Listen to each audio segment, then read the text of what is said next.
Next section. Section 4. The index of a closed curve.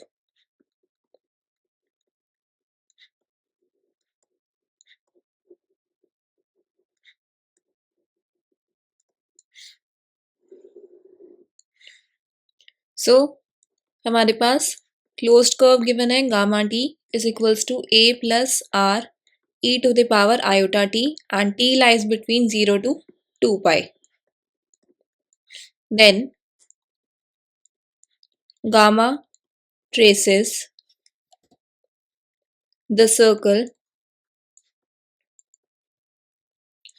mod z minus a is equals to r n times, यानी कि जो हमारा circle है with centre a and radius r, मान लो अगर हमारा ये सेंटर a और रेडियस r, ये हमारा सर्कल है z minus a equal to r, ये रेडियस r और सेंटर a, n टाइम्स हमारा ये जो गामा है कर्व है इस सर्कल को ट्रेस कर रहा है, मतलब इसके अराउंड हमारी ये कर्व n टाइम्स मूव कर रही है. And 1/2 pi iota integration over gamma dz by z minus a, this is equal to 1/2 pi iota integration from 0 to 2n pi, क्योंकि जो हमारा गामा कर्व है वो इस सर्कल को n टाइम्स ट्रेस कर रहा है, मतलब इसके n टाइम्स मूव कर रहा है इसके around. d gamma T by gamma T minus ए. अब गामा टी हमारे पास क्या है, a plus R E to the power iota T, इसका डेरिवेटिव निकालते हैं. So 1/2 pi iota integration from 0 to 2n pi, इसका डेरिवेटिव निकाला तो ये आ जाएगा iota R E to the power iota T by gamma T minus A. So a plus R E to the power iota T minus A से a cancel out, 1/2 pi iota integration from 0 to 2n pi iota R E to the power iota T by R E की power iota T D T. So ये हमारा cancel out हो गया. So iota by 2 pi iota integration from 0 to 2n pi D T. So iota से iota cancel, 1/2 pi integration करके हमारे पास T आ गया. फिर लिमिट पुट करते हैं. सो 1/2 पाई 2n पाई माइनस 0. सो 2 पाई से 2 पाई कैंसिल हो गया, हमारे पास ये कितना आ गया, n आ गया. सो in this case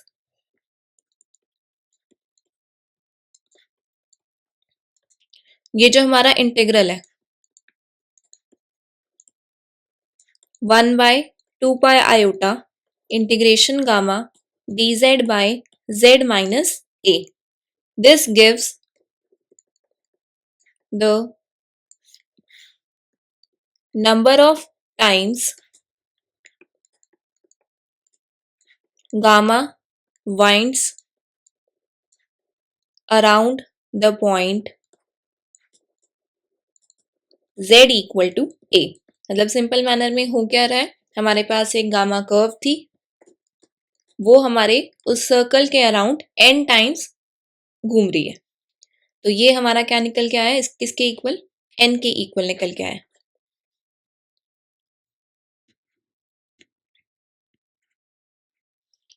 next proposition. Proposition के बाद हम डेफिनेशन करेंगे इंडेक्स ऑफ गामा या फिर बाइंडिंग नंबर क्या होता है.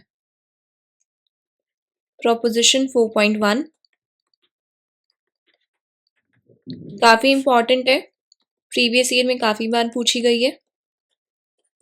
सो स्टेटमेंट क्या है, if gamma mapping from close interval 0,1 to complex numbers is a closed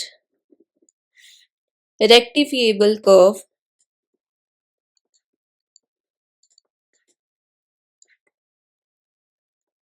and A does not belong to trace of gamma, then 1 by 2 pi iota integration over gamma dz by z minus a is an integer. So gamma हमारे पास क्या given है, closed interval 0,1 to complex numbers. ये हमारी एक closed rectifiable curve है, closed भी है और कैसी है, रेक्टिफिएबल है. And a does not belong to trace of gamma.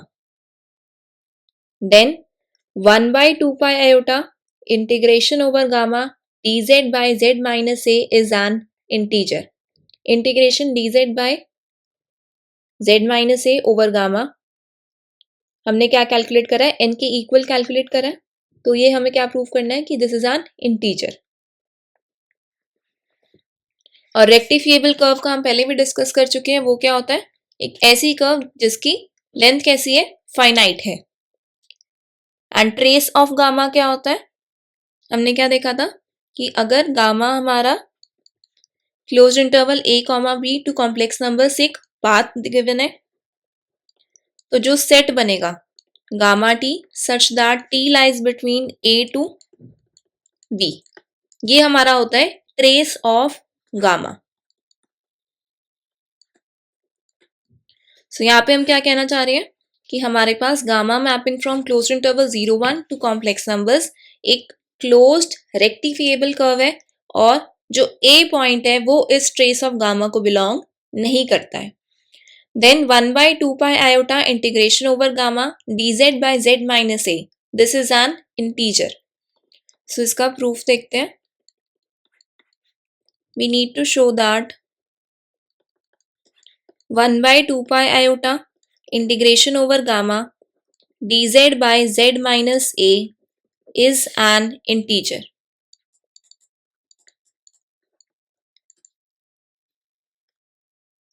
Now इसको एक हम हाइपोथेसिस के अंडर प्रूव करेंगे. हाइपोथेसिस हमारा ये रहेगा that gamma is smooth. This is only proved under the hypothesis that gamma is smooth. So हमारे पास एक कर्व है गामा, मान लो अगर इस टाइप की है, क्लोज रेक्टिफिएबल कर्व है, मतलब फाइनाइट लेंथ की है और क्लोज्ड भी है. एंड ए जो है ट्रेस ऑफ गामा को बिलोंग नहीं करता. ट्रेस ऑफ गामा क्या हो जाएगा, ये पूरा का पूरा जो ये हमारा कर्व पे घूम रहा है, this is trace of gamma. Now let gamma be a smooth curve.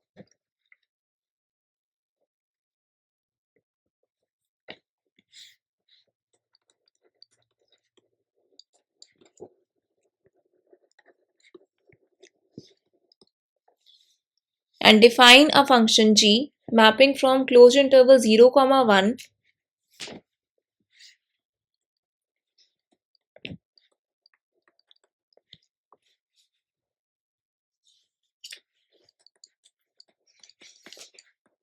to complex numbers by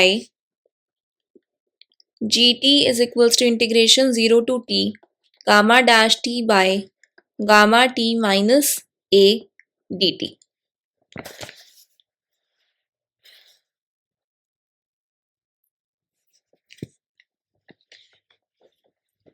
Now clearly अगर t इक्वल टू 0 है तो g0 अगर मैं कैलकुलेट करती हूँ तो वो कितना आ जाएगा,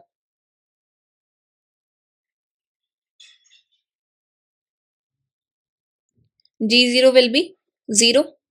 देख लेते हैं कैसे. t इक्वल टू 0 पुट करें तो लिमिट भी क्या जाएगी 0 से 0, तो ऑब्वियसली g0 इक्वल टू 0 आ गया. Now compute g1.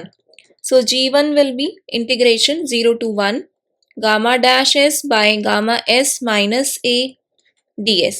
अब यहाँ पे क्या करा है हमने ना, वेरिएबल चेंज कर दिया. हमारे पास वेरिएबल था t जिसको हमने चेंज कर दिया s पे. एंड ये चेंज करने से भी हमारा इंटीग्रल चेंज नहीं होगा, इंटीग्रल पे कोई असर नहीं डलेगा. बस कंफ्यूजन ना हो जाए इसीलिए t वेरिएबल की जगह मैंने s वेरिएबल मेंशन कर दिया. So this is equal to integration 0 to 1. This can be written as gamma dash s ds. इसको मैं लिख सकती हूँ डेरिवेटिव ऑफ गामा s. इसका डेरिवेटिव निकालोगे तो gamma dash S D S ही आने वाला है, divided by gamma S minus A. Now what we can do is gamma S को मैं जेड से रिप्लेस कर देती हूँ. So this is equal to integration 0 to 1 dz by z minus A. What we have done, replace gamma S by Z. इसको मैंने कह दिया equation number 1. Also g dash t, this is equal to gamma dash t by gamma t minus a for all t lies between 0 to 1. अब ये कैसे हुआ, हमारे पास gt ये था, इसका मैंने डेरिवेटिव निकाला, तो डेरिवेटिव निकालने पर हमारा इंटीग्रेशन साइन कैंसिल आउट हो जाता है, तो ये हमारे पास आ जाएगा gamma dash T by gamma T minus A. Now further I am calculating d by dt of e to the power minus gt gamma T minus ए. तो इसको निकालने के लिए क्या करना होगा, प्रोडक्ट रूल लगा देते हैं. So this will be e to the power minus g t gamma dash t minus e की power minus g t g dash t gamma T minus A. So this is equal to e to the power minus g t gamma dash t minus e की power minus g t. अब यहाँ पे मैंने gamma g dash t calculate करा हुआ है, which is gamma dash T by gamma T minus a. ये value put कर दी और यहाँ से है गामा टी माइनस ए. सो क्लियरली ये तो हमारा कैंसिल हो गया. क्या बच गया हमारे पास, e की power minus g t gamma dash t minus e की power minus g t gamma dash t. So cancel out होने के बाद हमारे पास क्या आ जाएगा, इक्वल टू 0. यानी कि जो हमारा फंक्शन है e की power minus g t gamma T minus a, this is a constant function on closed interval 0,1. So this means that e की power minus g zero gamma zero minus a is equals to e की power minus g one gamma one minus a. क्योंकि constant function है तो हर एक value पे वो same ही value हमें देने वाला है. सो दिस इम्प्लाइज e की पावर माइनस जी जीरो मैंने कैलकुलेट करा था, किसके इक्वल आया था, 0 के इक्वल आया था. तो e की power minus 0 gamma 0 minus a, this is equal to e की power minus g one gamma one minus A. So g zero equal to 0 था, e की पावर माइनस 0 1 बन जाएगा, तो gamma 0 minus a is equals to e की power minus g one gamma one minus ए. अब इसको कह दिया मैंने equation number 2. Then since gamma mapping from closed interval 0,1 to complex numbers is the closed curve. closed curve है तो इसका मतलब क्या है, इसके जो इनिशियल एंड फाइनल पॉइंट्स होंगे वो सेम होंगे. जैसे अगर मान लो हमारा सर्कल ही होता है, वो यहां से शुरू होके यहीं पे खत्म हो रहा है, तो इनिशियल और फाइनल पॉइंट उसका सेम है. So we must have gamma 0 is equals to gamma 1. अब अगर गामा 0 इक्वल टू गामा 1 है तो इक्वेशन 2 क्या बन जाएगी, देन इक्वेशन 2 बिकम्स, अगर मैं गामा 1 की जगह गामा 0 ही पुट कर दूं तो gamma 0 minus a is equals to e की power minus g one gamma 0 minus a. ये हमारा कैंसिल आउट हो गया. So we are left with e to the power minus g one is equals to 1. So this implies e की power minus g one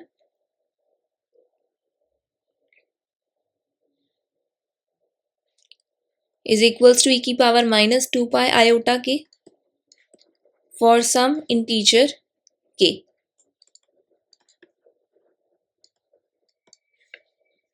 नहीं तो फिर अगर दोनों साइड से माइनस रिमूव भी कर सकते हैं. So this implies G1 is equals to 2 pi iota k. अब G1 मेरा क्या निकलना था इक्वेशन 1 में? G1 हमारा निकला था integration over gamma dz by z minus a. So this is equal to 2 pi iota k. So from here k will be 1 by 2 pi iota integration over gamma dz by z minus a. This is equal to k. k हमारा क्या था? कोई भी integer था. So hence we have showed that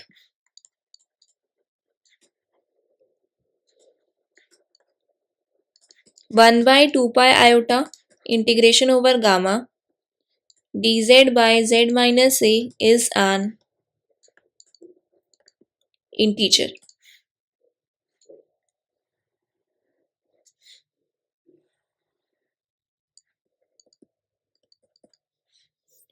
next definition. अब हम बात करते हैं इंडेक्स ऑफ गामा, या फिर उसको हम बाइंडिंग नंबर भी कहते हैं. वो क्या होता है? ये भी काफ़ी इंपॉर्टेंट डेफिनेशन है, प्रीवियस ईयर में काफ़ी बार पूछी गई है. If gamma is a closed rectifiable curve in complex numbers,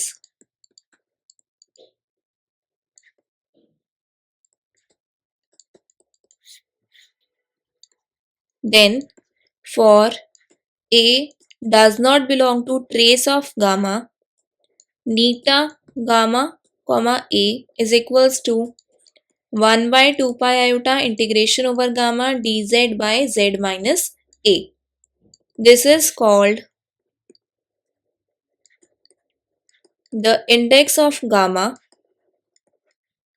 जो भी ऊपर हमने शो करा है that this is an integer, this is basically index of gamma with respect to the point a. इसीलिए यहाँ पे हमने मेंशन करा नीटा, यानी कि index of gamma with respect to a. And it is also called the winding number of gamma.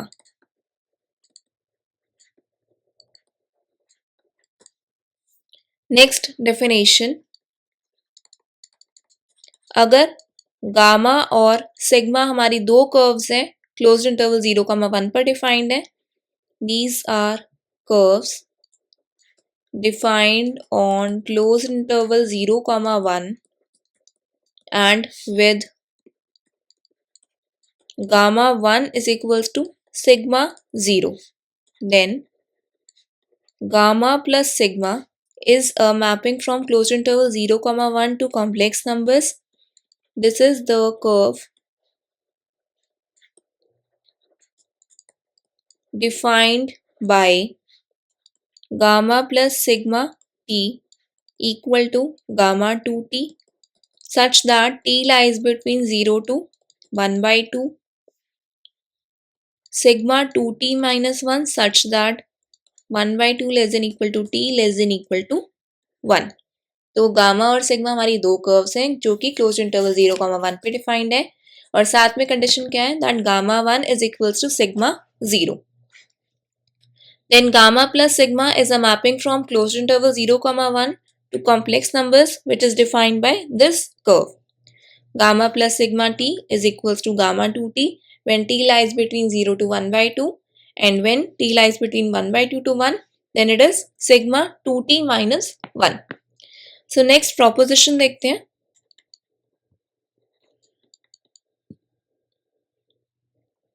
उससे पहले एक और छोटा सा नोट देख लेते हैं, उसके बाद हम proposition डिस्कस करेंगे. If A is inside the curve,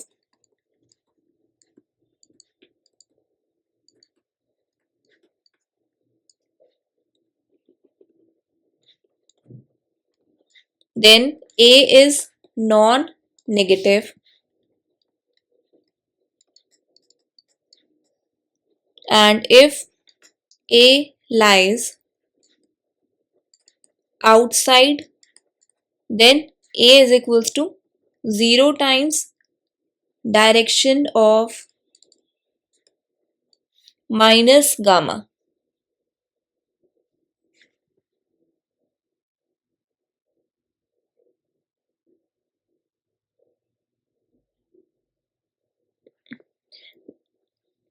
A is inside the curve, then A is non-negative, and if A lies outside, then A is equals to 0, and direction of minus gamma जो minus gamma की direction होगी वो क्या होगी, जो gamma की direction है उससे ऑपोजिट हो जाएगी क्योंकि माइनस साथ में आ गया, is opposition to the direction of gamma.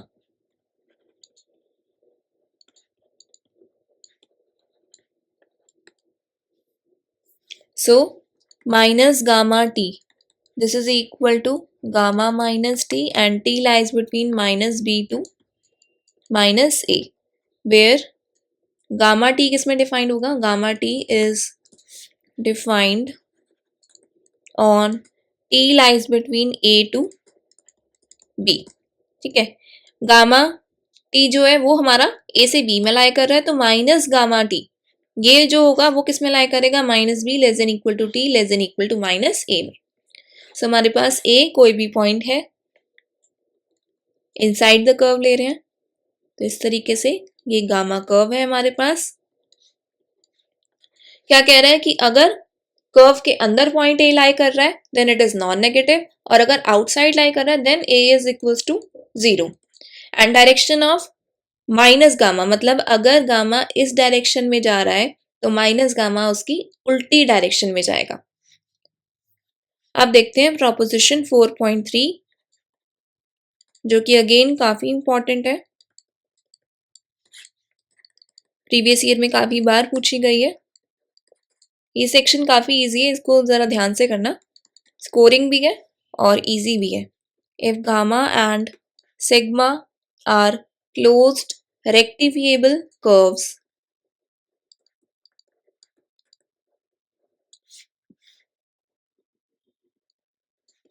having the same initial points, then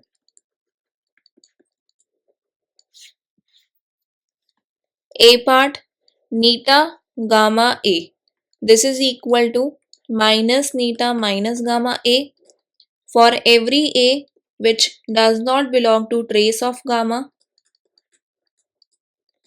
and b part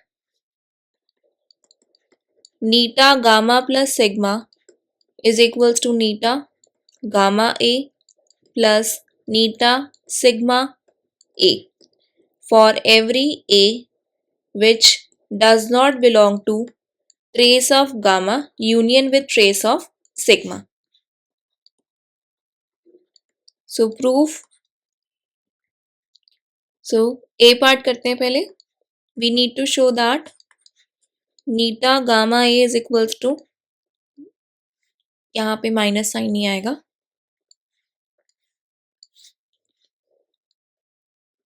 neta minus gamma a for every a which does not belong to trace of gamma. Now let gamma be smooth curve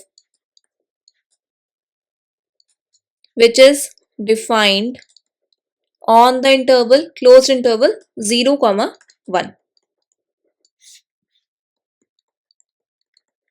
Then the index of minus gamma, अभी तक पहले हमने definition में देखा था index of gamma, अब हम देखेंगे index of minus gamma. With respect to point a is given by नीटा minus gamma a is equals to 1/2 pi iota integration over minus gamma dz by z minus a. So this is equal to 1/2 pi iota. Integration gamma में हमारा क्या होता है, 0 से बन जाता था, यहाँ पे जाएगा -1 से 0, d minus gamma T by minus gamma T minus A.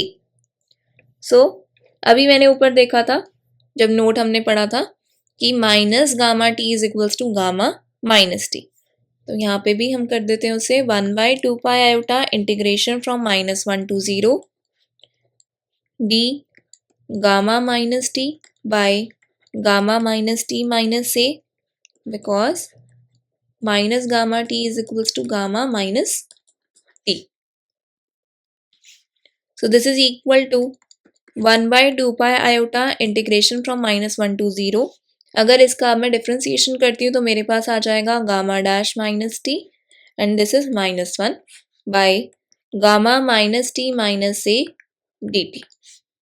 So this is equal to 1 by 2 pi iota, minus sign बाहर ले आते हैं, integration -1 to 0 gamma dash minus t by gamma minus t minus a d T.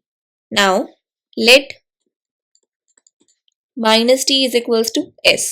Then जब हमारे पास t equal to 0 है, t equal to 0 है तो s क्या बन जाएगा 0. And when t is equals to -1 then s will be 1. और यहाँ पे हमने dt की वैल्यू भी लिखनी है, तो इसको डिफ्रेंसिएशन करते हैं तो हमारे पास आएगा minus d t equal to d s. So d t की जगह पर हम पुट कर देंगे minus d s. So this is equal to नीटा minus gamma a is equals to 1 by 2 pi iota और साथ में माइनस साइन चल रहा है. Integration 1 to 0 gamma dash S d t की जगह पर minus d s by gamma minus t की जगह gamma S minus A. So this is equal to, यहाँ पे एक माइनस साइन है, यहाँ पे एक माइनस साइन है तो वो प्लस हो गया. 1 by 2 pi iota integration 1 to 0 gamma dash S D s by gamma S minus A. Now again हम क्या कर सकते हैं, लिमिट चेंज करते हैं तो एक माइनस साइन आ जाएगा. लिमिट एक्सचेंज कर रहे हैं, 1 से 0 की जगह पर 0 से 1, तो -1 by 2 pi iota integration 0 to 1 gamma dash S D s by gamma S minus a, because integration a to b f is equals to minus integration b to a f. So this is equal to -1 by 2 pi iota. Again what we can do is हम replace कर देते हैं, तो ये बनेगा integration over gamma d z by z minus a. जैसे पिछले वाले भी एक हमने थ्योरम में रिप्लेस कर दिया था गामा एस को जेड से,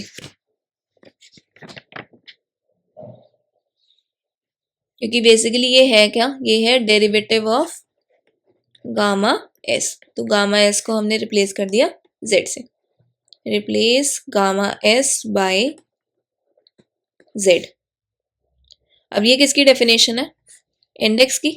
दिस विल बी माइनस नीटा gamma A.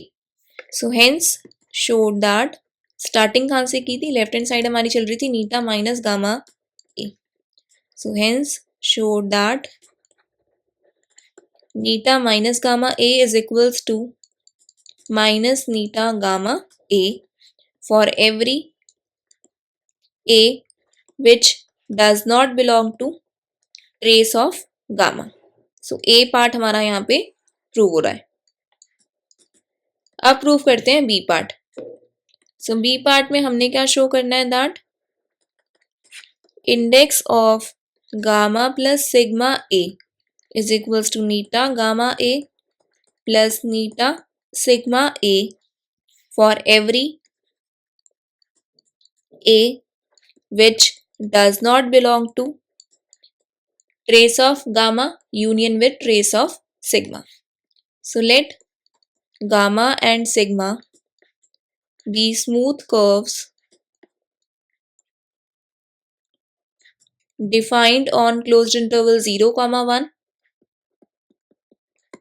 Now by hypothesis हमें गिवन है कि वो क्लोज्ड रेक्टिफिएबल कर्व्स हैं दोनों, जिनके इनिशियल पॉइंट्स सेम है. By hypothesis gamma and sigma have the same initial points. So same initial points है. So we have gamma 0 equal to sigma 0. Now since gamma is closed curve, and I hope ये clear होगा, initial point हमारा 0 ही बनने वाला है, तो gamma 0 equal to sigma 0. And since gamma is closed curve defined on closed interval 0, 1, so we have gamma 0 is equals to gamma 1, and hence gamma 1 is equals to sigma 0, because gamma 0 equal to sigma 0 है and gamma 0 equal to gamma 1 है, क्योंकि हमें पता है close curve में final और initial points हमारे कैसे होते हैं, सेम होते हैं. तो इन दोनों को कंबाइन करके हमारे पास आ रहा है gamma 1 is equal to sigma 0. Therefore, gamma plus sigma is well defined and gamma plus sigma t, जो बाय डेफिनेशन मैंने डिफाइन करा था, that was gamma 2t, t lies between 0 to 1/2, and for t which lies between 1/2 to 1, it was sigma 2t minus 1. सो ऐसे देख सकते हैं हम इसे, जैसे ये हमारी सिग्मा कर्व जा रही है, एक हमारी जा रही है गामा. गामा कुछ ऐसे समझ सकते हैं, कुछ इस तरीके से जा रही है. सो नाउ बेसिकली निकालना क्या है, index of gamma plus sigma. So this is equal to by definition 1/2 pi iota integration over gamma plus sigma dz by z minus a. So this will be 1/2 pi iota integration from 0 to 1 derivative of gamma plus sigma t by gamma plus sigma t minus a. So this will be 1/2 pi iota. अब break कैसे होगा, 0 से 1/2 जाएगा t और 1/2 से 1 जाएगा.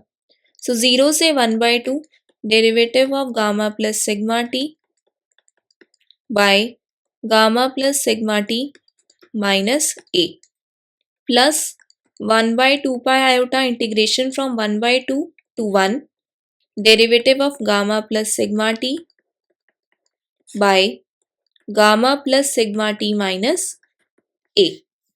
So this is equal to 1/2 pi iota.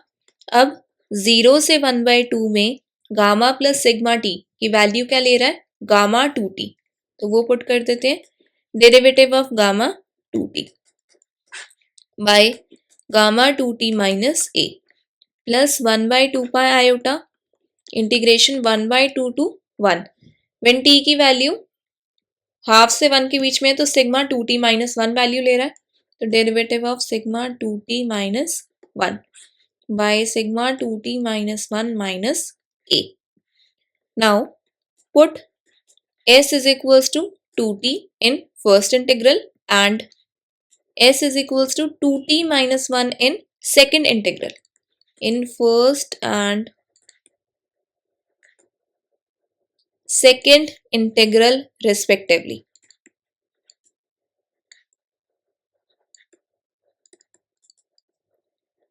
So beta gamma plus sigma a means index of gamma plus sigma curve with respect to point A. This is equal to 1/2 pi iota integration. अब integration भी ध्यान से देखनी होगी, जब t की value 0 है तो s की वैल्यू भी 0 आ रही है, जब t की वैल्यू 1/2 है तो s की वैल्यू 1 आ रही है. तो d gamma s by gamma s minus a plus 1/2 pi iota integration, जब t की वैल्यू 1/2 है तो s की वैल्यू 0, जब t की वैल्यू 1 है तो s की वैल्यू 1, तो d sigma s by sigma s minus a. Again gamma s को रिप्लेस कर देते हैं z से, सिग्मा s को रिप्लेस कर देते हैं z से, so this will be 1/2 pi iota integration over gamma dz by z minus a plus 1/2 pi iota integration from 0 to 1. यहाँ पे था, अब मैं रिप्लेस कर रही हूँ तो यहाँ पे आ जाएगा सिग्मा कर्व के ऊपर dz by z minus a. So this is equal to index की डेफिनेशन से नीटा गामा ए प्लस नीटा सिग्मा ए, और यही मैंने प्रूव करना था. So hence show that index of gamma plus sigma curve with respect to point A is equals to neta gamma A plus neta sigma A for every A which does not belong to trace of gamma union with trace of sigma. Hence showed. Next remark, if gamma is equals to a plus e to the power 2 pi iota nt and t lies between 0 to 1, n belong कर रहा natural number को,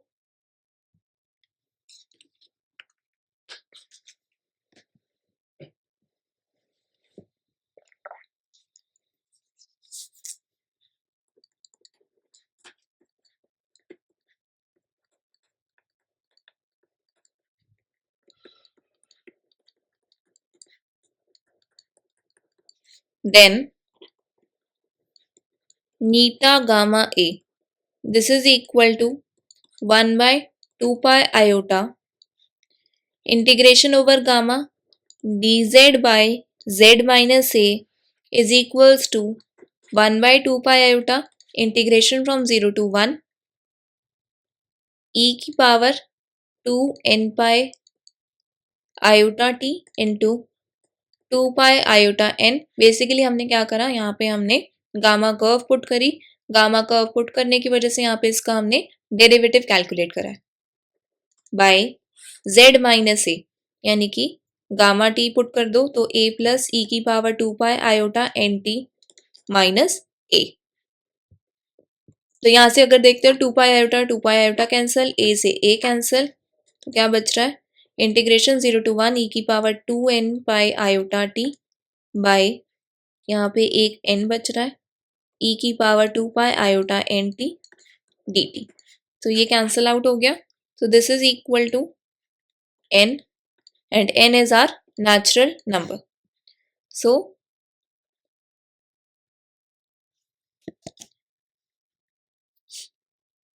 हमारे पास basically था क्या, हमारे पास curve gamma थी,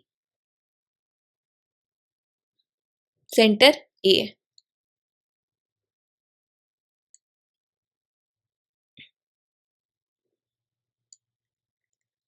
सो gamma is equals to a plus e की power 2 pi iota n t. अगर मान लो n इक्वल टू 1 लिया, n इक्वल टू 1 मतलब उस कर्व ने उस सर्कल पे एक ही राउंड लिया है, तो n इक्वल टू 1 हो गया. तो n इक्वल टू 1 के लिए गामा क्या बनेगा, a प्लस ई की पावर 2 पाई आयोटा टी. कब, when n is equals to 1. ठीक है, आई होप ये कैलकुलेशन भी क्लियर होगी. अदरवाइज यहाँ पे मैं फिर से बता देती हूँ एक बार. z is equals to a plus e की power 2 pi iota n t. तो dz निकालेंगे तो क्या बन जाएगा, e की power 2 pi iota n t into 2 pi n iota D T.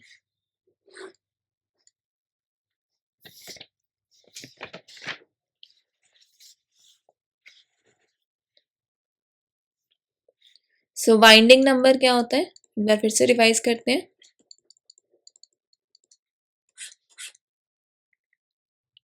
The number of times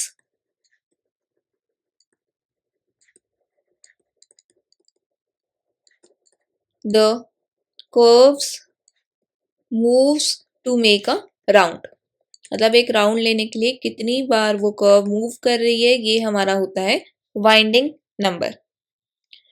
now A part, अगर हम ये मान लें कि b is any complex number,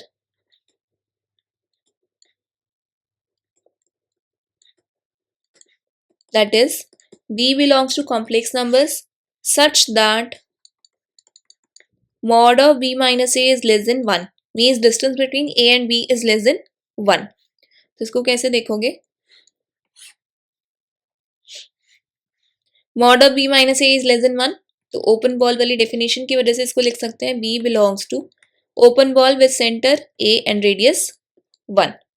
सो इसको कैसे हम प्लॉट कर सकते हैं? हमारे पास एक बॉल है जिसका सेंटर हमारा A है, रेडियस 1 है, ये तो हमारी हो गई ओपन बॉल। अब बात की जा रही है कि distance between A and B is less than 1, this means B कहीं हमारा यहाँ पे लाया करेगा, क्योंकि अगर ग्रेटर देन 1 होगा तो क्या होगा, B बाहर लाया करेगा, तब जाके distance between B and A will be greater than 1.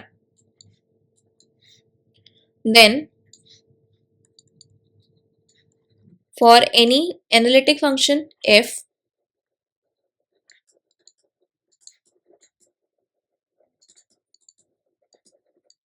on open set containing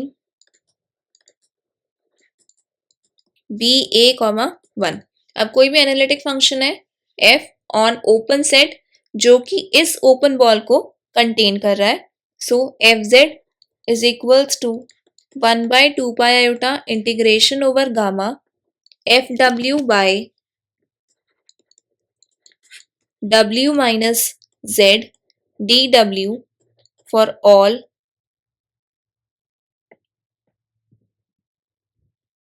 z belongs to open ball with center A and radius 1. अब ये कैसे आया? बाय यूजिंग अ रिजल्ट जो कि हम पहले ही पढ़ चुके हैं, बिकॉज बाय प्रोपोजिशन, उसकी स्टेटमेंट क्या है, which states that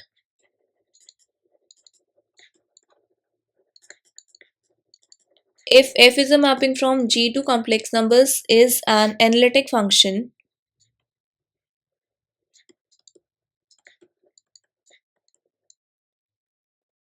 and this open ball is a subset of G. G यहाँ पे हमारा ओपन सेट होता है, ओपन सेट के अंदर हमारी एक ओपन बॉल कंटेन्ड है। देन सेम सिचुएशन यहाँ पे थी, हमारे पास ओपन सेट के अंदर एक ओपन बॉल कंटेन थी। Then F Z is equals to 1/2 pi iota integration over gamma F W by W minus Z D W. यहाँ पे जो गामा है this is boundary of closed curve, और ये हमारा फॉर्मूला किसका है, this is Cauchy integral formula.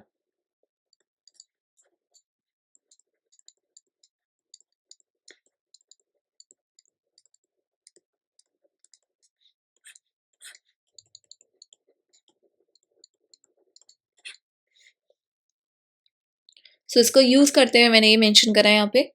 So gamma हमारे पास कर्व है a प्लस आर ई की power iota T, T lies between 0 to 2 pi.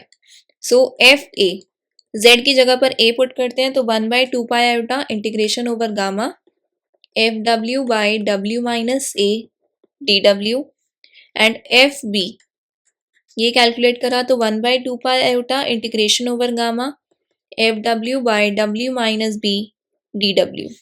So for analytic function fz is equals to 1 for all z belongs to open ball with center A and radius 1, which is a subset of complex numbers. So 1 is equals to fa equal to 1/2 pi iota.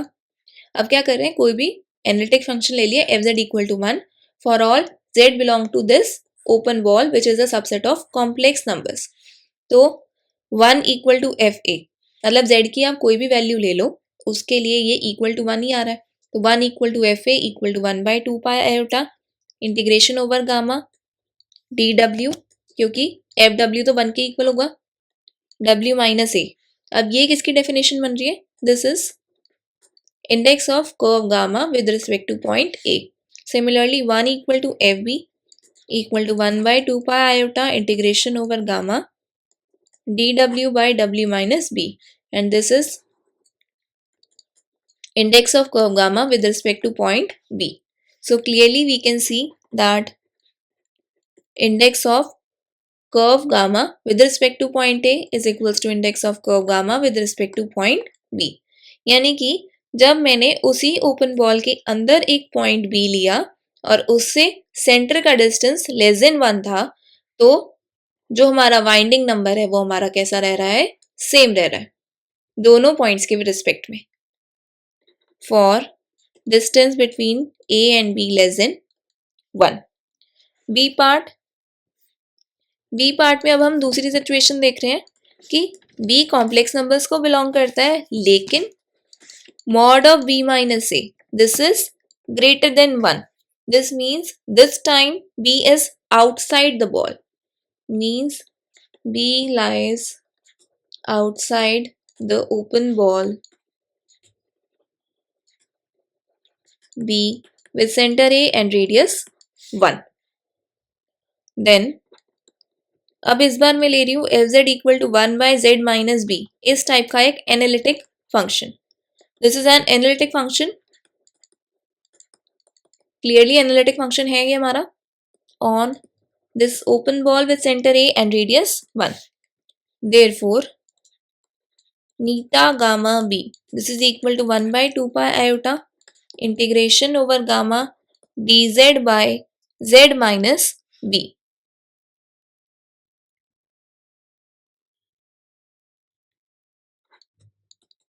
अब ये कैसे लिखा, because by proposition 2.1.5 gamma हमारा एक closed rectifiable curve है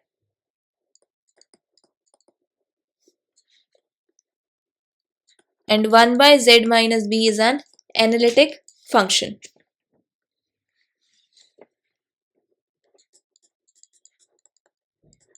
So हम इस तरीके से लिख सकते हैं and also this is equal to 0.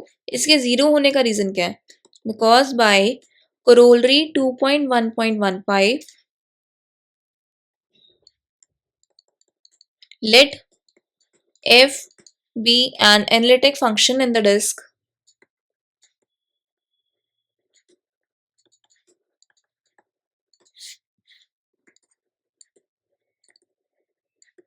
open ball B with center A and radius R, and suppose that gamma is a closed rectifiable curve in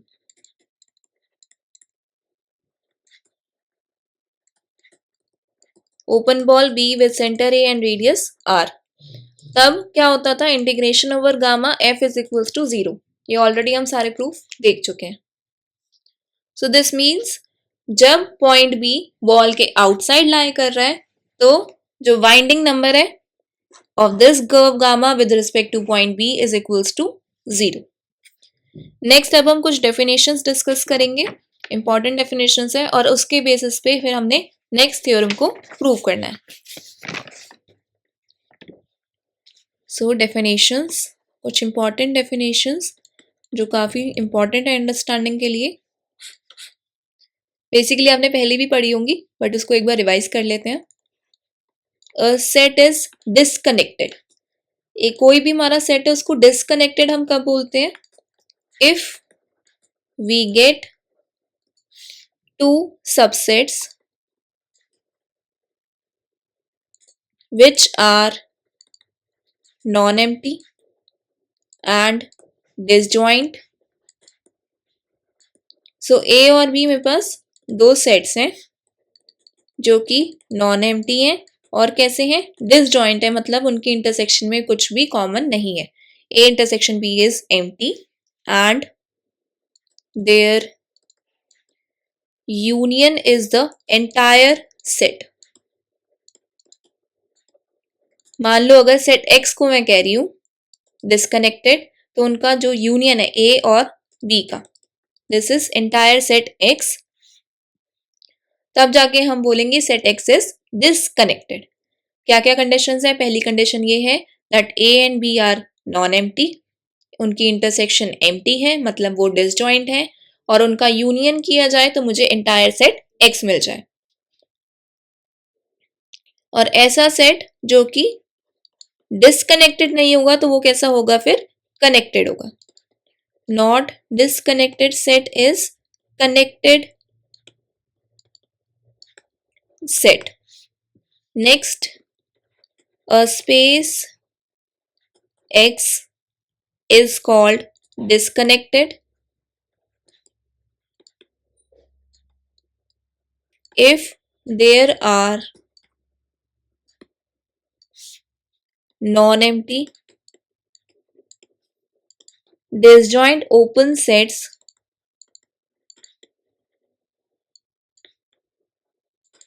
A and B such that X is equals to A union B. So a space X is called disconnected if there are non-empty disjoint open sets A or B. Again, non-empty है और intersection में कुछ भी common नहीं है. एक extra condition है साथ में कि इस बार A और B हमारे कैसे हैं, ओपन भी है, such that X is equals to A union B.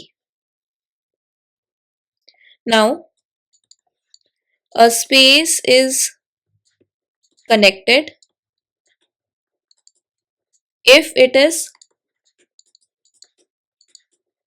path connected, means if its path is connected, that is path connected का मतलब क्या है, any two points can be connected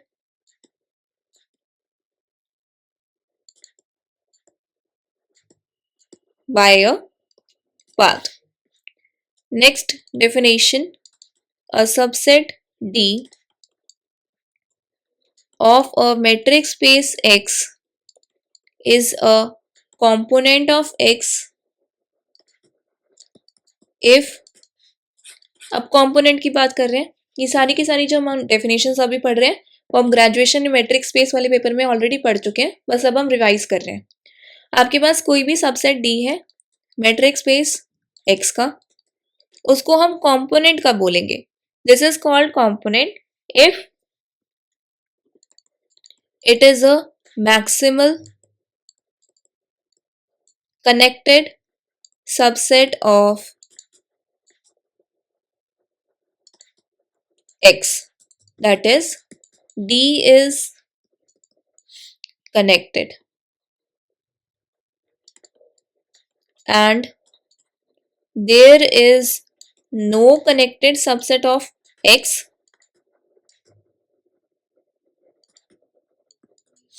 that properly contains D.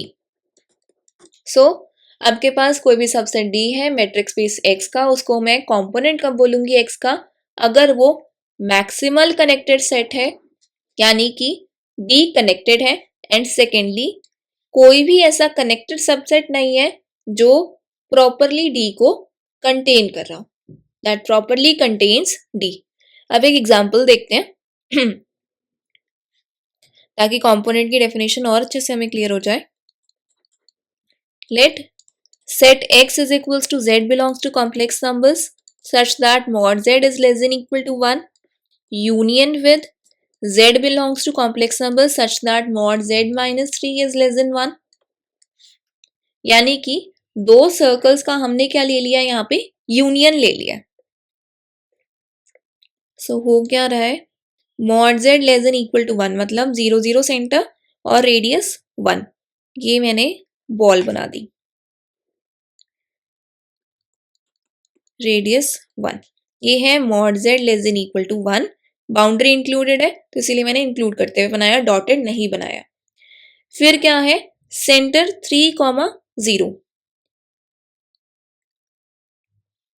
कुछ यहाँ पे लाई करेगा, centre 3,0 और radius कितना है 1 है एंड लेस देन 1 है, means this will B an open ball. So dotted बनेगा कुछ इस तरीके से. So this is mod z minus 3 less than 1. इसमें रेडियस हमारा कितना है 1 है. सो इस तरीके से मेरे को सेट x उन्होंने बना के दे रखा है. अब मुझे ये चेक करना है कि क्या ये सेट मेरा, मतलब बेसिकली इस सेट के मेरे को कंपोनेंट्स बताने हैं क्या होंगे. सो कंपोनेंट के लिए पहले मैं a और b ले लेती हूँ. a को मैं ले लेती हूँ ये वाला सेट एंड b को ले लेती हूँ ये वाला set. So let A is equals to Z belongs to complex numbers such that mod Z is less than equal to 1, and set B is equals to Z belongs to complex numbers such that mod of Z minus 3 is less than 1. Then the metric on X. अब इस set पे जो हमारा matrix बनेगा, this is inherited from complex numbers, क्योंकि complex numbers की बात की जा रही है, Z बिलोंग कर रहा है कॉम्प्लेक्स नंबर्स को. That is distance between Z and W is equals to mod Z minus W. इस तरीके से जो हमारा स्टैंडर्ड यूजुअल मैट्रिक होता है, मैंने इस तरीके से उसे डिफाइन कर दिया. Z और W हमारे X को बिलोंग करते हैं. So this implies A is open and closed both in X. अब प्रूव कर लेते हैं कैसे है. अगर A हमारा क्लोज और ओपन दोनों है, देन इट इज कनेक्टेड. देख लेते हैं एक बार कैसे. ओपन के लिए क्या कर सकते हैं, पहले क्लोज के लिए देखते हैं. अगर किसी भी चीज को क्लोज दिखाना है, तो अगर उसका कॉम्प्लीमेंट ओपन है, then it will be closed. So इसका A का कॉम्प्लीमेंट देखते हैं. A complement means X minus A. So this means that this will be Z belongs to complex numbers such that mod of Z minus 3 is less than 1. X में से A को हटाना है, मतलब इस वाली बॉल को हटा देना है, तो ये वाली बॉल बचेगी. So Z belongs to complex numbers such that mod of Z minus 3 is less than 1. So this is open, clearly open है. Therefore A is closed. Because अभी मैंने बताया, we know that F is closed if and only if F complement is open. Now A belong कर रहा है set A को. ये जो ओपन बॉल है with center A and radius 1 is contained in A. यही होता है ना कि कोई भी पॉइंट है हमारे सेट को बिलोंग कर रहा है, उसके कॉरेस्पॉन्डिंग एक ओपन बॉल हमारे सेट A को कंटेन होनी चाहिए, then we will say that it is open. Therefore A is open. Simple मैंने डेफिनेशन लगाई है ओपन सेट की.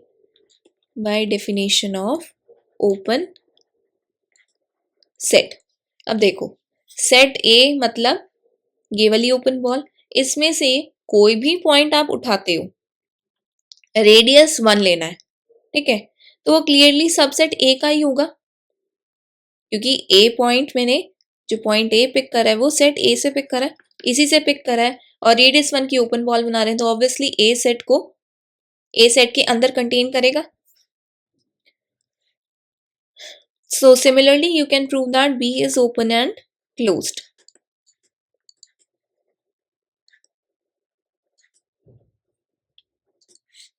Therefore A and B are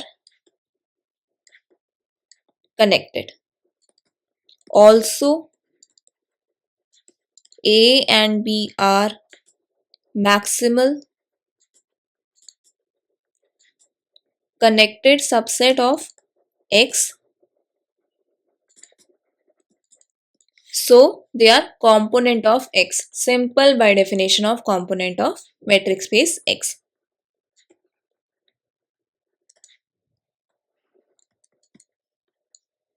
Next remark.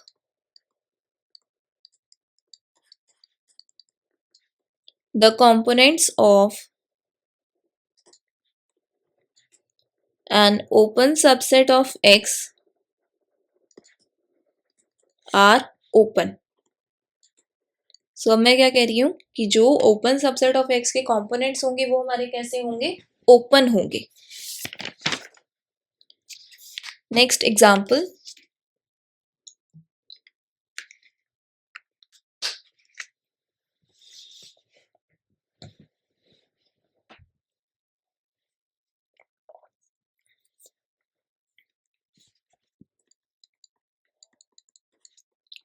Let gamma t is equals to a plus e की power 2 pi iota t. T lies between 0 to 2 pi. Then complex numbers में से अगर इस gamma curve को remove कर दिया जाए, then it has two components, namely one will be an open ball with center A and radius 1 and second will be an open ball with center A and radius 1. ये वाली कैसे बनेगी? ये वाली तो सिंपल बन जाएगी, सेंटर A और रेडियस 1 वाली ओपन बॉल, ठीक है। दूसरी है mod of z minus A greater than 1, ठीक है। अब ये वाली आप देखते हो ना, तो ये है mod of z minus A less than 1। Greater than 1 मतलब इसके आउटसाइड वाला, इसके जो आउटसाइड वाला है उसी का नाम है mod of z minus A greater than 1, मतलब आउटसाइड हो गया इस ओपन बॉल के। Next remark, similarly for any closed rectifiable curve gamma, the open set G is equals to complex numbers में से अगेन मैंने ये गामा कर्व को रिमूव कर दिया, ट्रेस ऑफ गामा को रिमूव कर दिया। This is divided into two components. Since trace of gamma is compact, ये हम पहले देख चुके हैं, क्लोज्ड और बाउंडेड दोनों है, so there exist r greater than 0 such that for sufficiently large r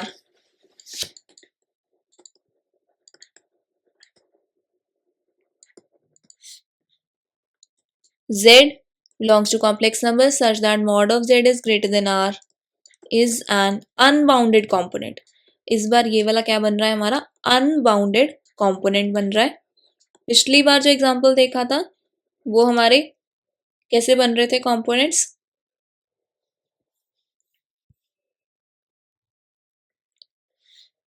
they are components of x, a और b। a हमारा क्लोज्ड कंपोनेंट था बट b हमारा ओपन था। यहाँ पे क्या हो रहा है, ये दोनों ही और हाँ, दोनों वहां पे हमारे कैसे थे? बाउंडेड कंपोनेंट्स थे, एक भी अनबाउंडेड कंपोनेंट नहीं था। तो यहाँ पे हमारे कैसे आ रहे हैं? ये अनबाउंडेड कंपोनेंट आ रहे हैं of set G equal to G1 union G2 union G3। G क्या बनेगा? कॉम्प्लेक्स नंबर्स में से trace of gamma 1 curve remove कर दिया, union with trace of gamma 2। So last theorem है इस सेक्शन की हमारी, काफी इंपॉर्टेंट थ्योरम है, प्रीवियस ईयर में काफी बार पूछी गई है।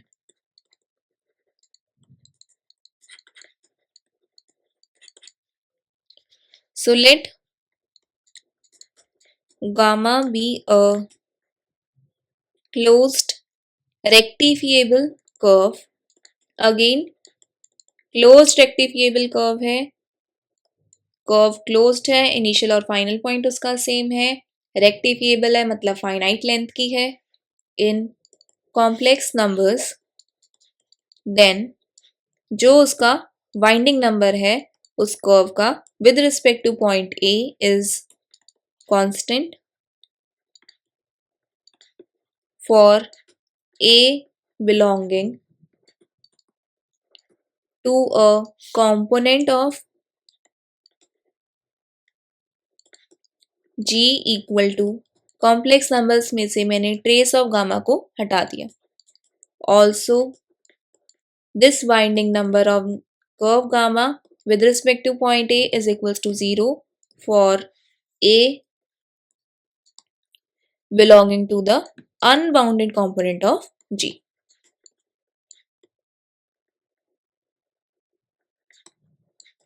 So एक एक करके इसको हम प्रूव करते हैं। So proof, define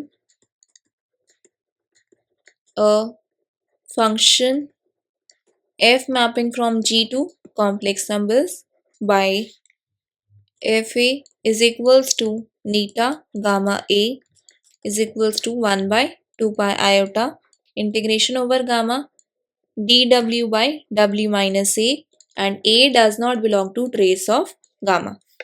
This is simply by definition of index or winding number of gamma. Now अब मेरा क्लेम ये है कि f मेरा एक कंटिन्यूस फंक्शन है. सबसे पहले मैं f को कंटिन्यूस फंक्शन प्रूव करती हूँ. Claim is f is a continuous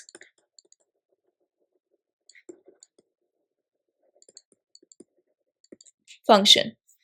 Now recall that the components of an open subset of complex numbers are open. The components of an open subset G, which is a subset of complex numbers, are open. Now let A belong to set G be arbitrary. Since A is not a member of trace of gamma, that is, it does not belong to trace of gamma, because by definition of Fa, so we may assume that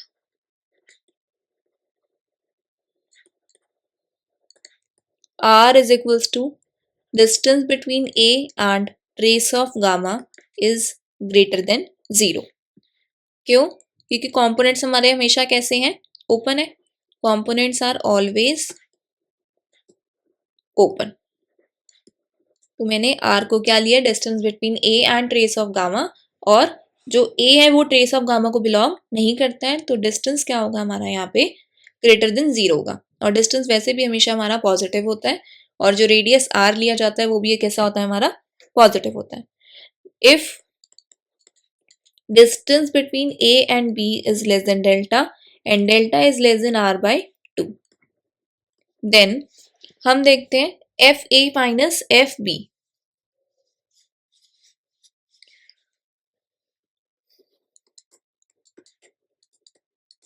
So this will be 1 by 2 pi iota integration over gamma dw by w minus a minus 1 by 2 pi iota integration over gamma dw by w minus b.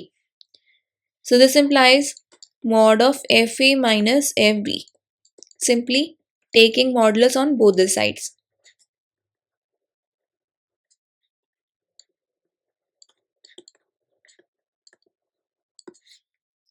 और क्या कर सकते हो?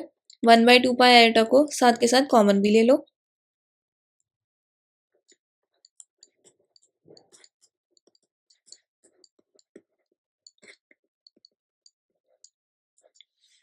अब यहां से mod of iota तो 1 होगा, और इसको हम लिख सकते हैं less than equal to 1 by 2 pi integration over gamma mod of 1 by w minus a minus 1 by w minus b mod of dw.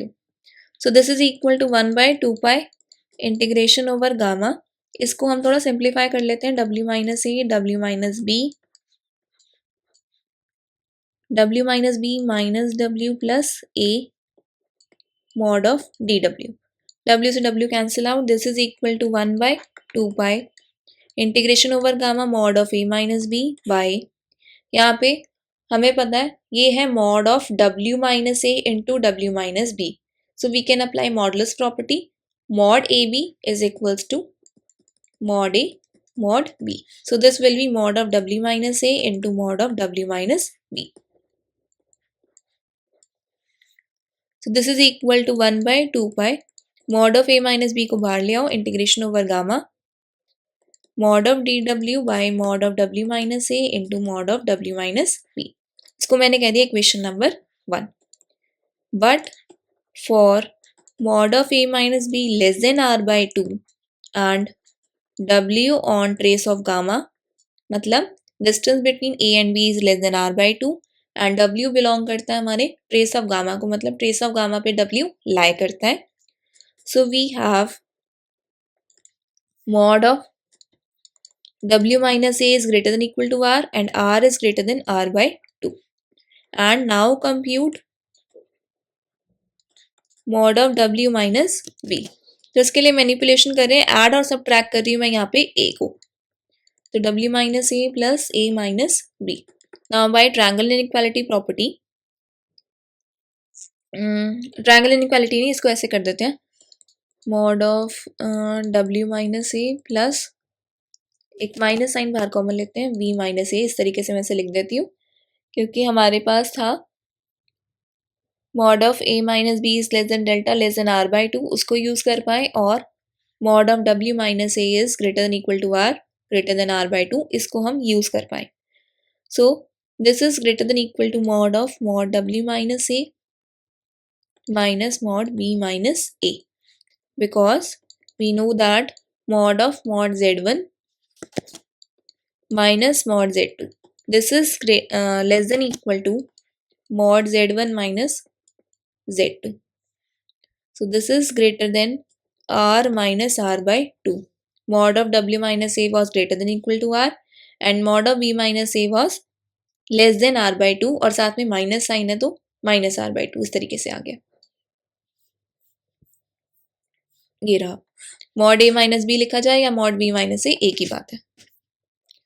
So this is equal to R by 2, और left hand side हमारी चल रही है mod of W minus B.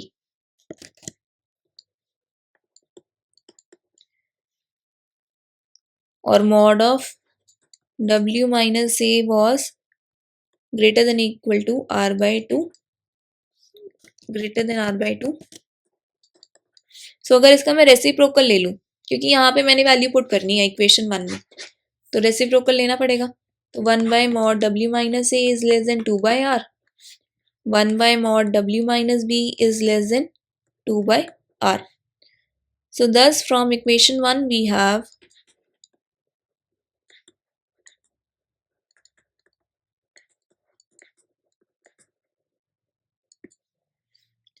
mod of FA minus FB is less than 1 by 2 pi mod of A minus B integration over gamma 2 by R into 2 by R, क्योंकि वहाँ पे 1 by mod W minus A into W minus B था. Simple मैंने values put कर दी.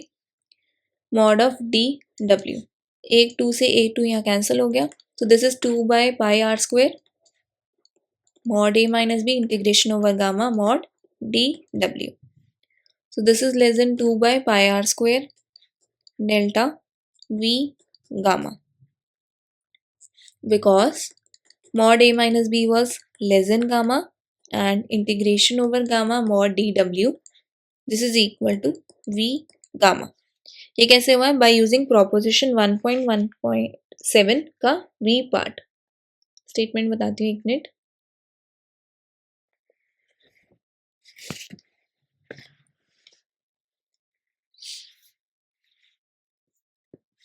Bye proposition 1.17 का V part, वहाँ पे हमारे पास था कि गामा रेक्टिफिएबल कर्व है and integration over gamma f dz, this is less than equal to integration over gamma mod of f mod dz, and this is less than equal to V gamma supremum mod fz such that z lies between, sorry, z belongs to trace of gamma.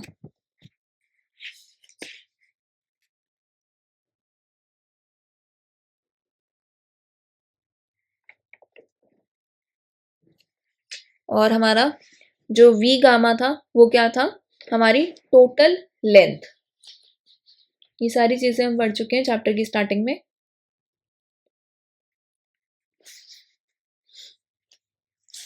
V gamma is total variation, ये हमारी total variation थी.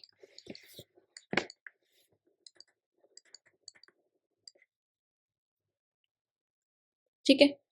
तो इसको use करते हुए मैंने यहाँ पे ये मेंशन करा है. Now if epsilon greater than 0 is given, then choose, हम चूज कर लेते हैं delta minimum of r by 2 pi r square into epsilon by 2 v gamma.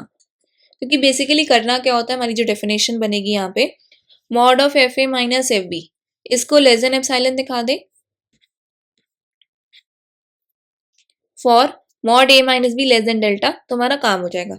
इसीलिए मैंने डेल्टा को इस तरीके से चूज करा है कि यहाँ पे मुझे लेस देन सब कुछ कटिंग होके बस मुझे सिर्फ एप्सिलॉन चाहिए, इसीलिए मैंने इस तरीके से चूज करा है. So thus we see that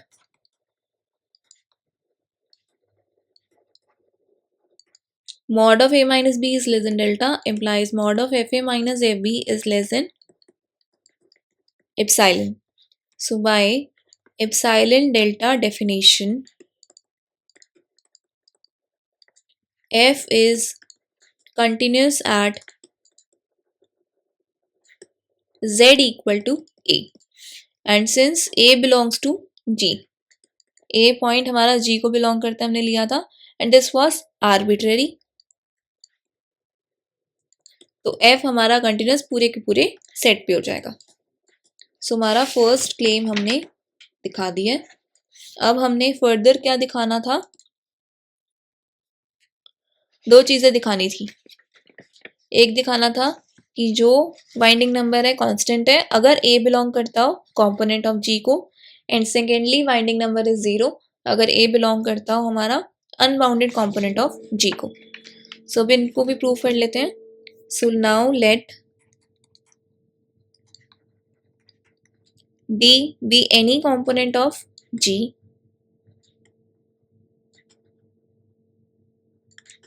d मैंने कोई भी कंपोनेंट मान लिया सेट g का, and since d is connected being component and f mapping from set g to complex numbers is continuous. तो हमने एक ये रिजल्ट पढ़ा होता है कि अगर हमारा फंक्शन कंटिन्यूस है, डी कनेक्टेड है, तो जो इमेज है F D this is connected. ये सारे रिजल्ट्स हम मैट्रिक्स में पढ़ के आए हैं, प्रूव भी अच्छे से करे हुए हमने वहां पे. Being the continuous image of the connected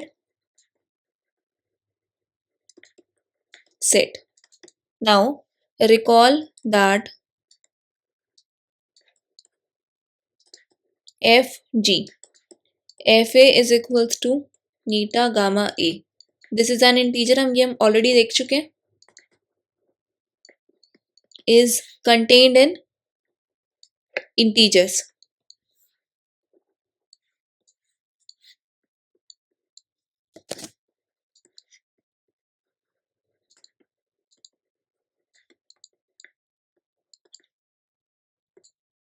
The set of integers. Therefore, image of this connected set is a subset of integers and hence fz must be a singleton. ये भी हम देख के आए हैं कि जो इंटीजर्स हैं उसके जो कंपोनेंट्स होंगे वो सिर्फ और सिर्फ हमारे सिंगलटन होंगे. Only components of set of integers are singleton under usual metric.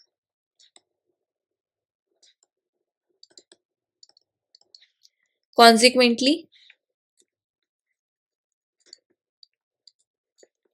अगर ये fz सिंगलटन है तो ये कांस्टेंट होगा. Consequently, f is constant in D.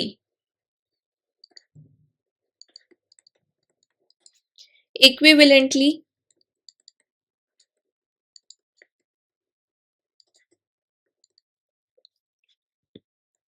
neta gamma a, this is a constant for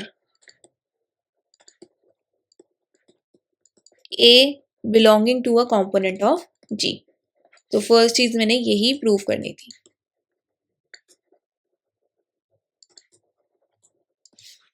अब फर्दर प्रूव करेंगे कि अगर कोई मैंने अनबाउंडेड कंपोनेंट लिया तो उसके लिए जो हमारा इंडेक्स आएगा वो 0 के इक्वल आएगा। So let U be an unbounded component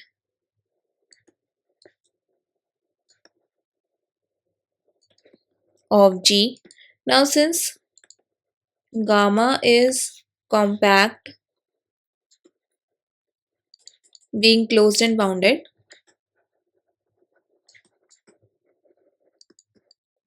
so for sufficiently large R,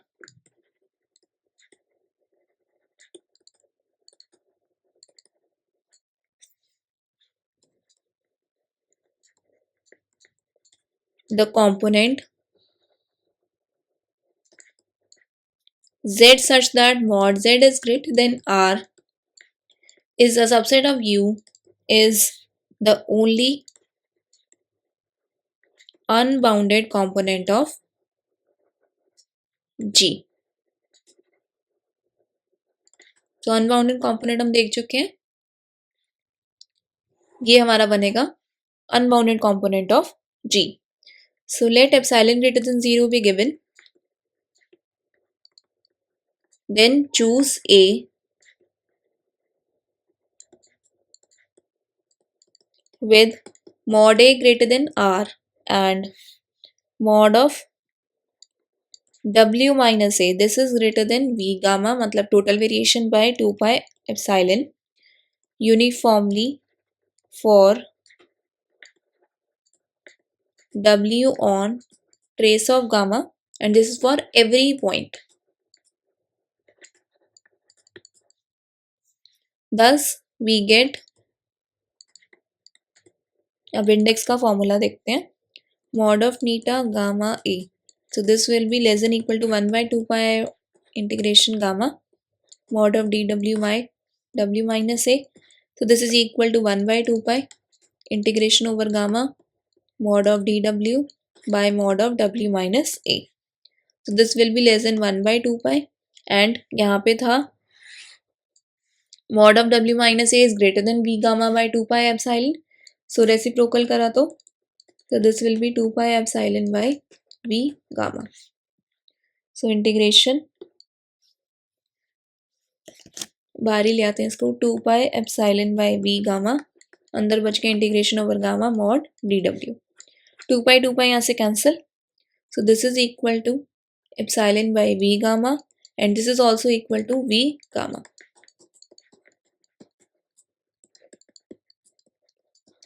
So v gamma से v gamma cancel, so this is equal to epsilon, therefore mod of neta A, this is less than epsilon, so neta gamma A tends to 0 as epsilon tends to 0 and A tends to infinity। Now since neta gamma A, this is a constant and an integer value,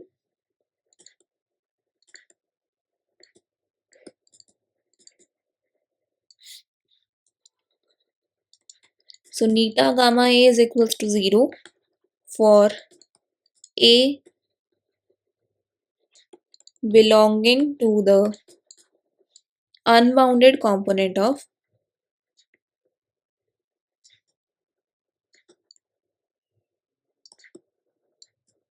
G। So unbounded component के लिए हमारा index 0 है, हमने ये भी prove कर दिया। सो hence show that neta gamma A is a constant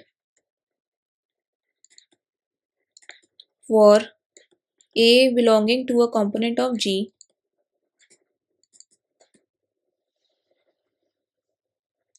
and G is equals to complex numbers minus trace of gamma, and index of gamma curve with respect to point A is equals to 0 for A belonging to an unbounded component of G।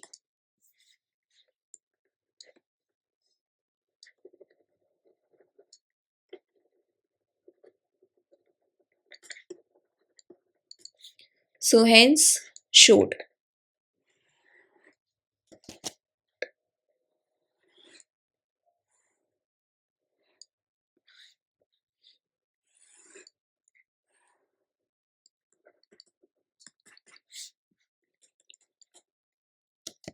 So ये section हमारा यहीं पे complete हो रहा है.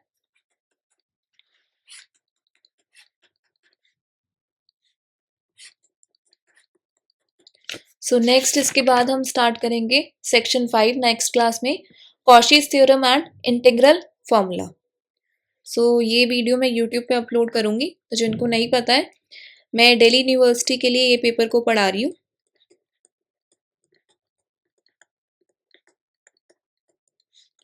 MSc first semester के लिए, और हमारी ऐप पे मैं पढ़ा रही हूँ. This is mind to mind classes. इसका लिंक भी आपको डिस्क्रिप्शन में मिल जाएगा.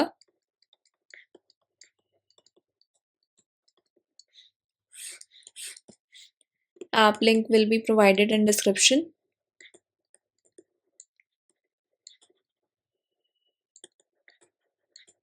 अगर किसी को भी ये बैच ज्वाइन करना हो तो कर सकते हैं. This is a paid batch.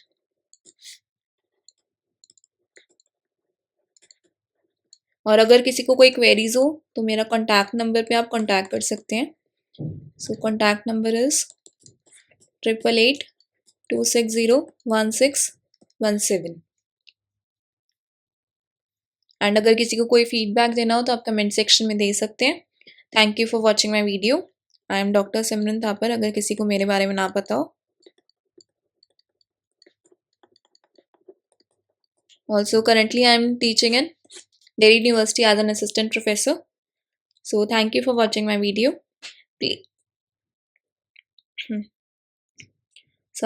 Please like, share and subscribe my channel.